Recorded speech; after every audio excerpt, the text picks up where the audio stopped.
fadlan ha ilaawin inaad subscribe saarto si aad u hesho sheekooyinkeena.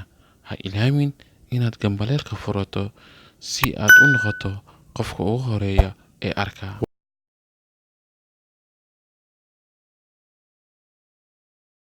tuulo ka mid ah tuulooyinka carabta degta waxaa ku noolaa nin beeraley oo faqiir ah oo duruuftiis aad u adag tahay.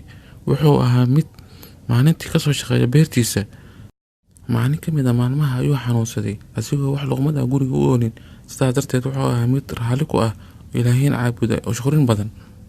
waxa uu ahaa mid ka walwala mustaqbalka cunugiisa sababtoo ah wuxuu ku filnaa luqmada guriga oo kaliya.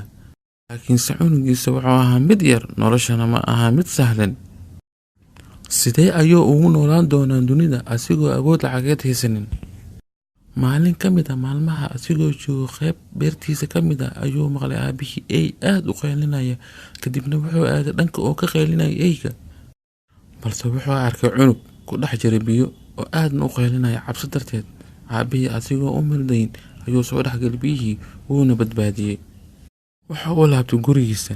maalintii labaad waxaa u yimid nin ay ka muuqato heybad iyo calaamaadka dadka lacagta leh. kadib aabihii wuxuu fahmay inuu yahay wiilkii oo badbaadiyey aabihiisa. aabihii taajirka ah intuu dhoola cadeeyay ayuu wuxuu yidhi, cimrigeyga inta ka dhiman haddaan kuu mahad celiyo ma aha mid aan abaalkaada gudi karo. cunugeyga waa mid igaaga qaalisan hantideyda ee iga dalbo wax walbo aad u baahan tahay, hanti iyo wax walba oo indhaha ku qaboobsan karaan.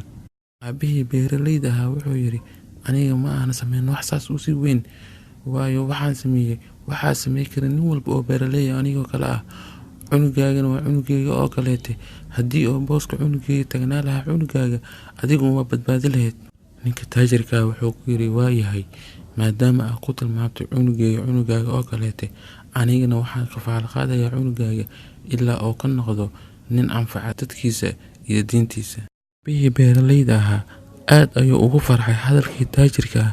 ugu dambeyntii cunugii wuxuu bilaabay barashada dugsiga ilaa uu ka gaaro heer jaamacadeed. marba marka kasii dambeysa wuxuu sii socdaba cunugii wuxuu kusoo baxay digtoor. waxay socdaanba maalmaha waxaa xanuunsaday maalin maalmaha ka mid ah ninka taajirka ahaa wiilkiisa xanuun aad u daran. wiilkii digtoorka ahaa oo aabihii beeraleyda dhalay ayaa mar labaad gacantiisa ilaahay ku badbaadiyey maadaama uu ahaa aabihiisa mid horey u badbaadiyey. ninka taajirka ahaa wuxuu isku dayay inuu siiyo hanti wiilka digtoorka ahaa, balse wiilkii wuu iska diiday. wuxuuna ku yidhi, waxaa ila dardaarmay aabahayga. wuxuunagu yidhi, haddii aad samaysto macruuf sugin qofka inuu kaaga mahad celiyo, waxaana kugu filan abaalmarinta ilaahay xaggiisa ahaatay.